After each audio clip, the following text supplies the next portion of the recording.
योगा दिवस, तीन विषय को एक ही बार में कैसे बोला जाए, संक्षिप्त में ही बोला जा सकता है ना। योगा दिवस पे सभी भारतीयों को या विश्व को ये समझना होगा कि जब भारत को विश्व गुरु बड़े बड़े साइंटिस्ट ने किया, साइंटिस्ट ने कहा, बड़े बड़े साहित्यकारों ने लिखा,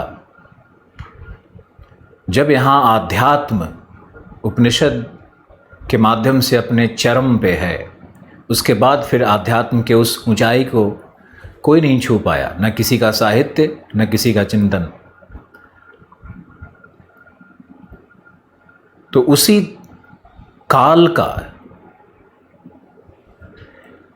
काल की एक आविष्कार परिणति योगा है। तो योगा, प्राणायाम, मेडिटेशन ये जीवन पद्धति है।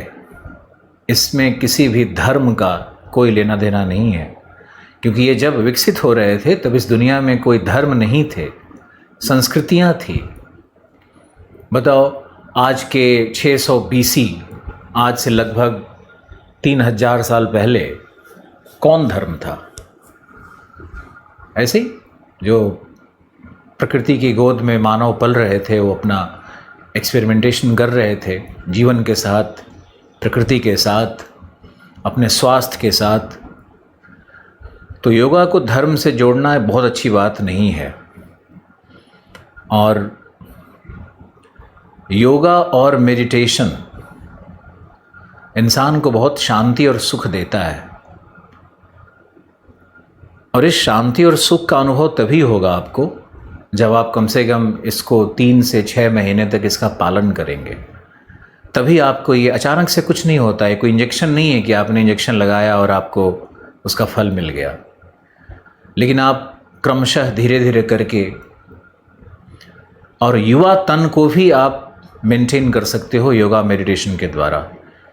क्योंकि जो स्ट्रेस होता है जीवन में ना, जो दबाव है हम लोगों के सामाजिक आर्थिक जीवन में, जिस तरह की समस्याओं से हम लोग संघर्ष करते हैं, भावनात्मक सदमा जो लगते रहता है जीवन में, उसको रोकता है ये योगा। रिजल्ट आया नहीं आया, बहुत सारा दुख, किसी ने कुछ बोल दिया, बहुत सारे जो क्या बोलूँ मैं, दर्द तकलीफ़ है जीवन में, उसके लिए बहुत बड़ा बैरियर है मेडिटेशन और योगा। तो कार्टिसोल्स होता है हम लोग का स्ट्रेस हार्मोन। तो जब भी ये स्ट्रेस होता है हमारे शरीर में, तो बिना डैमेज किए वो कभी नहीं निकलता है शरीर से बाहर। आप अपने आप को डी स्ट्रेस करोगे तो उसके पहले तक वो डैमेज कर चुका होता है। और योगा करने में, प्राणायाम करने में आप हैप्पी हार्मोन्स, बॉडी में फ्लेक्सिबिलिटी, मन की शांति, तन की शांति, आत्मा का शुद्धिकरण, सब कुछ है इसमें। तो योगमयी जीवन और ये पद्धति बहुत इम्पॉर्टेंट है।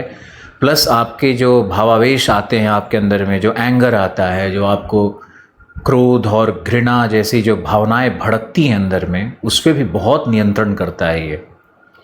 और जितना भी स्ट्रेस रिलेटेड डिजीज़ हैं, जैसे मान लो हार्मोनल इम्बैलेंस है, या थायराइड का प्रॉब्लम्स है, या फिर जो शुगर का प्रॉब्लम है, या ब्लड प्रेशर का प्रॉब्लम है, इसका तो सचमुच में ये क्यूरेटिव फील्ड ऑफ मेडिसिन इसको मानेंगे, जिसमें हम लोग योगा और थोड़ा बहुत आयुर्वेद को कंबाइन करते हैं। तुलना नहीं किया सकता है एलोपैथिक से कभी, क्योंकि योगा तो जीवन पद्धति है। तो इसको जीवन में डालने का कोशिश करो।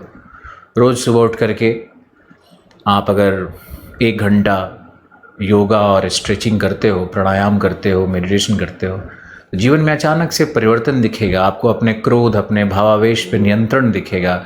सोचने का जो नकारात्मक, हम लोग के नकारात्मक सोच आते हैं, उस पर नियंत्रण दिखेगा। एक अलग तरह की शांति का अनुभव होता है। और ये सच है, क्योंकि देखो हम बहुत ही भावावेश और बहुत ही तूफ़ानी व्यक्ति रहे हैं अपने ज़िंदगी में। तो बहुत समय के बाद मैंने सीखा इन चीज़ों को। आशा है आप लोगों ने मुझे ध्यान से सुना होगा और जीवन में कुछ चीज़ों को, ये जो मैंने आज योगा पे, पितृ भाव पे और जो मैंने प्रेम पे जो 3 छोटे छोटे मंत्र आपको दिए, उसको आप बहुत ध्यान से सुनना, बार बार सुनना, कोशिश करो अपने जीवन में लाने के लिए। बस